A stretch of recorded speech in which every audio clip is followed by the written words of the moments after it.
Welcome back to Switch to Linux. This is the business section of the news.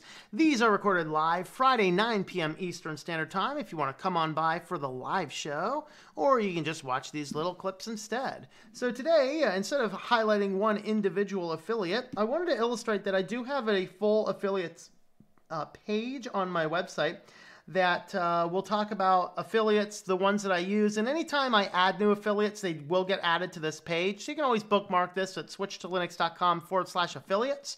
So if you need general shopping, I do use Amazon, even though we will be talking. Do I have Amazon stories? I don't think I have Amazon stories today. There's one I almost included, but I do have Amazon there. Full disclosure, though, there's an Amazon affiliate link there. If you want to shop on Amazon and help support the channel, using my link is a great way to do that.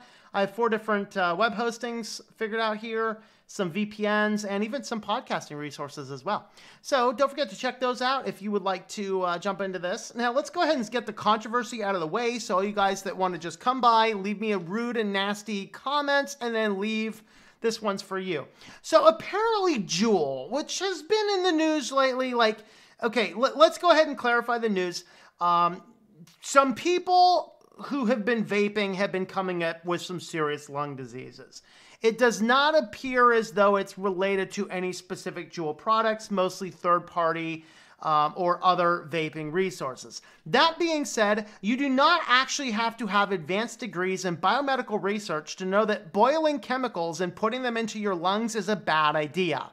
There's just something about this that's just stupid. And yeah, vaping's better than cigarettes. It doesn't matter. Would you like to drink Drano or Drano Light? Okay? Stop vaping stuff and putting it into your body. But this one really got some heads turning. Juul basically came into a 9th grade class to tell the students in high school their products were totally safe.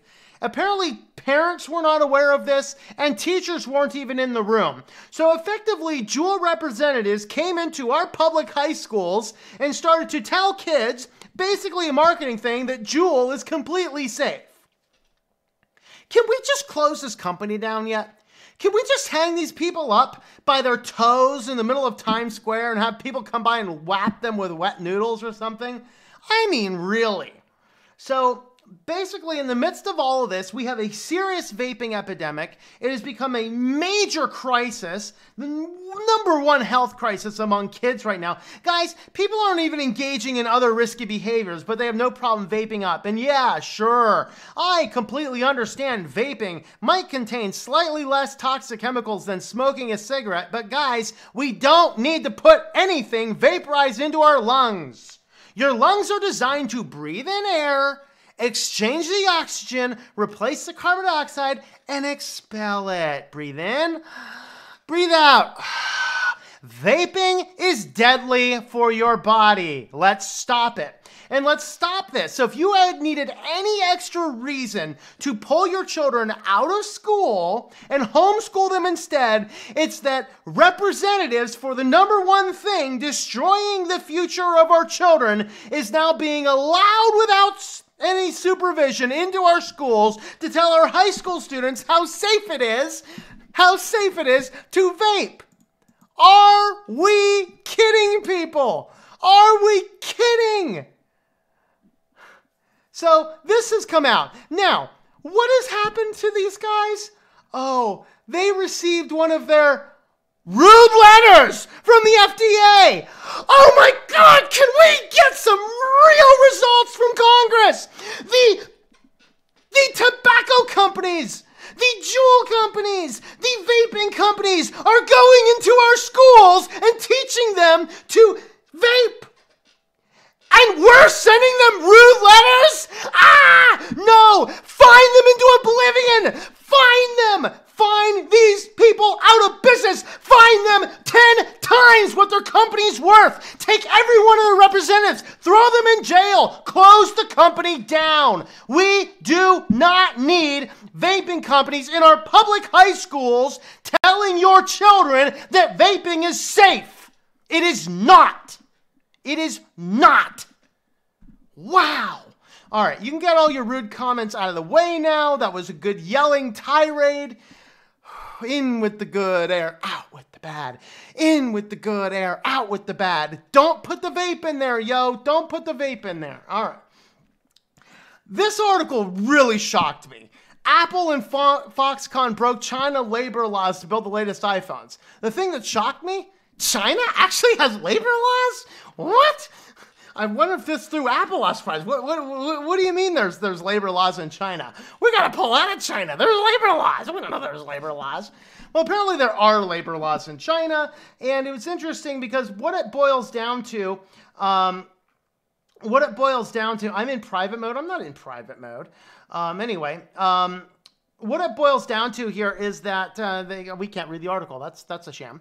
I think it's actually because I'm not allowing third-party cookies. So anyway, it turns out that there is a China labor law that basically says that you cannot have more than 10% temporary workers, and Apple's Foxconn factories were actually, they actually had up to, I think, 50% temp workers.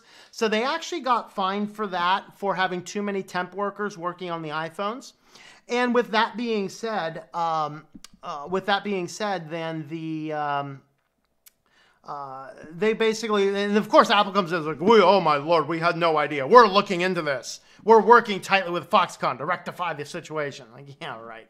Yeah, right, Apple. But anyway, I was totally shocked that China actually has labor laws. I mean, that completely threw me for a loop. But anyway, on to Comcast. Who likes Comcast around here? Oh, nobody? All right, so Comcast sues Maine. So Maine passed a law that basically says, guys, we need to be able to sell a la carte channels. Because like me, I hate sports, okay? I have a vague idea what the Penn State football schedule is, so I know to take care of my shopping on Thursday when there's a Saturday game, okay? I also know that tomorrow there's a game on at noon, so I know if I want to go anywhere tomorrow, 12:30 to 2 o'clock is the perfect time to go because our town will be abandoned. Everyone's going to be at the stadium or at least inside their houses watching a game. And since I don't really care about sports, awesome. But I really don't want to be paying a giant multi-hundred, triple digit cable bill support on all these sports channels that I will never watch. And so Maine says this makes sense. So they pass a law that says you have to allow a la carte channels. You have to allow a plan so somebody can come in and build the plan they want. All they want is TBS and Fox, and you leave off the evils, whatever, other news thing, whatever. You can buy just that. You want to leave off the evil Fox and go with the other ones? Hey, you can do that. I like CNN, don't like Fox. Well, let's pay for CNN, not pay for Fox. Whatever. So Comcast sues Maine about this new law under, get this, are you guys ready? First Amendment, freedom of speech.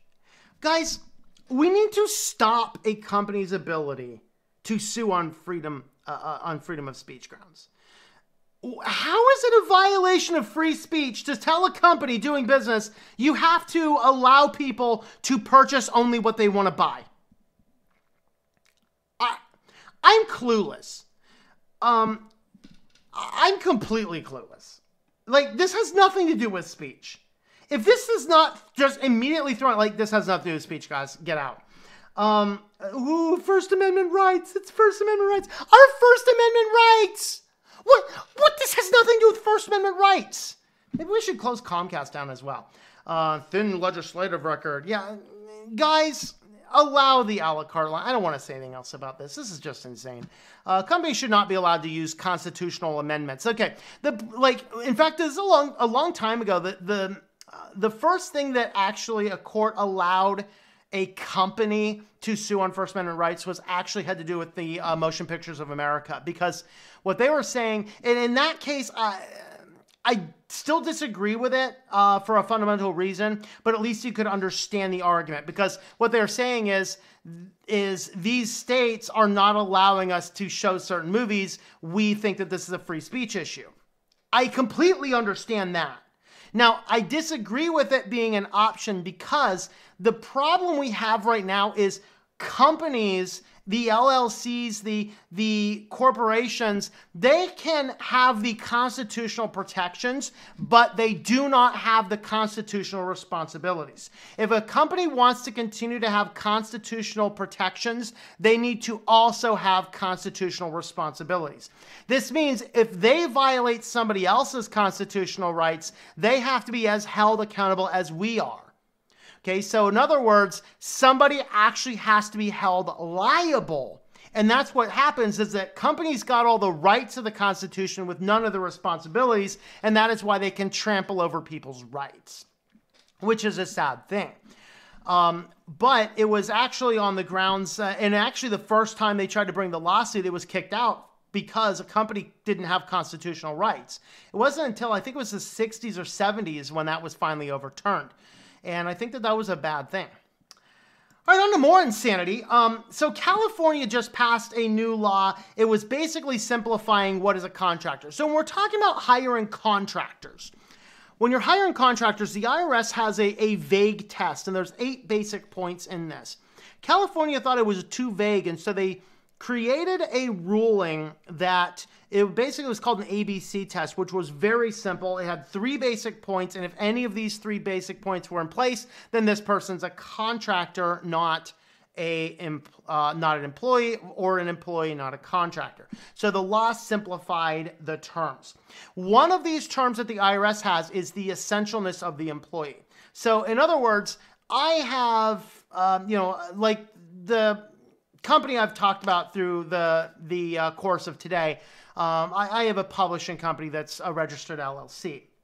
If I wanted to bring on a contractor to take on some of my load of uploading social media posts or editing a few things like that, that's perfectly fine.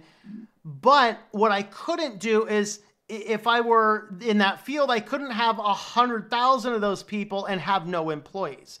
So what it boiled down to is this person essential. So for a big company, if I'm, for example, suppose that this company gets big and I have a big warehouse and I have the heater go out. Well, I could easily bring in a contractor to take care of the heating and fix the heating, fix the HVAC, fix whatever. And that person's a contractor. They're not essential for the running of the business. But I could not have my entire team of publishers, of people doing the publishing stuff as contractors, because that's now not important for the business. So Uber comes out. That's one of these 3 core things. Is this person essential for the business model of the business? So Uber comes out and says, no, our drivers are not core to the business. Are you kidding me? Uber's entire business is to give people rides through drivers. All right? Of course, drivers are essential for their business. Now, I don't know how the California law is set, but the way the federal law is set with the IRS, it actually has to do, not necessarily is this person essential or is this person carrying extra load. In other words, if Uber goes down and says, okay, we are operating in the state of California, and let's bring on 1,000 drivers for the state of California, but we have a demand for 3,000 drivers or 5,000 drivers. You can still say we have 1,000 full-time drivers who are employees and we have 4,000 subcontractors who are working. That would pass every single rule. So all Uber would have to do on the federal and probably on the state law as well is simply hire a percentage of their demand as actual full-time employees. Now, they don't want to do that because a full-time employee costs you a whole lot more than a contractor does. So, for example, if I'm bringing on an employee into my business, I have to cover half of their FICA tax. I have to cover some self-employment or various other employment taxes. I have to cover workers' compensation. I have to cover insurance. So an employee ends up costing a company twice as much as their actual take-home pay. Versus a contractor comes in, whatever the take-home pay is, you get to keep. And so what becomes attractive for some contractors is you usually get a little bit more take-home pay, but the amateur contractors do not recognize they have to take some of that to pay the self-employment tax. They have to pay for their own health insurance and all of the other extra fees. They don't realize that, and that's why some of them go underwater pretty quick, because the amount that you get is not the amount that you keep. You are responsible for that. So the reality is it costs too much, and this is why the gig economy is a problematic thing. But anyway, Uber comes out in response to California's bill and says, no, our drivers aren't core to our business. Yes, they are, Uber. You're going to lose that lawsuit. But anyway, that's, oh my Lord. This is insane. So Uber's still lost its ever-loving mind. I don't know. What do you guys think? On to Chromebooks. Some Chromebooks will self-destruct. Oh, Lordy. Guys, a Chromebook is the most useless thing in the world. Here's why. When you get a Chromebook, sure, it might work well out of the box, but a Chromebook is planned with planned obsolescence, which should never happen. There is no earthly reason why a Chromebook should ever stop running. It is a customized Gen 2 build. It is a rolling Linux distribution. It will never be out of date. But what happens is Google programs into a Chromebook a lifespan, and I think they upped it to maybe 6.5 years. So when you bring home a Chromebook and turn it on, 6.5 years, it simply stops. Now, it'll stop getting updates, and then the various services will stop working. Is the hardware dead? No. They're simply killing it in their software. It is planned obsolescence. It will start telling you 6 months in advance, hey, it's time to go buy another Chromebook. This is why you don't buy a Chromebook. Okay? No, a Chromebook is not Linux. A Chromebook is Chrome OS. It is a customized Linux. It is no more Linux than an Android is Linux. All right? Sure, you might be able to run a few Linux applications on them these days, but still, it is not a system you have control of on your computer. And so with this fact that they're planning this generic planned obsolescence, imagine if they did that to my Windows 7 computer, which is still chugging along after over 10 years. My Windows computer is now over 10 years old. I think it's 11 years old now, maybe. Still works just fine. Still works just fine. But the thing is that by saying, hey, after 6.5 years, we're just going to stop working, there's no reason it ever needs to. It's a Gen 2 install. It will keep functioning. If you were to somehow wipe this thing out, completely get rid of that memory, and reboot it, it would run perfectly fine for another 6.5 years. This is nothing more than Google throwing a code in to completely destroy an otherwise perfectly functioning piece of hardware, thus littering our landfills and wasting our resources. So all you people that are your environmentalists, we're killing the planet, go and yell at Google for putting planned obsolescence in. Which, by the way, though, if you do have a Chromebook past its lifespan, you can actually open it up. There is a pin in it, one particular screw in it, that if you take that screw out, you can wipe the crappy Chrome OS and put a real Linux distribution on it. Just an FYI. Most Chromebooks, I'm not sure about all of them. But yes, now, why are we talking about this? Well, because Chromebooks actually had a little oopsie bug this last week. Anybody using Canary or development builds of Chrome OS had a little bug in there, and the bug came in and self-destructed the Chromebook. Time for you to buy a new Chromebook. Whoops. I hope they rectified the situation, but yeah, that's a nice little shock. Hey, your Chromebook was no longer function after a couple of months, man. Go buy a new one. But I just bought it. Don't care. Way to go, Google. Way to go. So, there's your Chromebooks. Let me know what you guys think in the comments down below.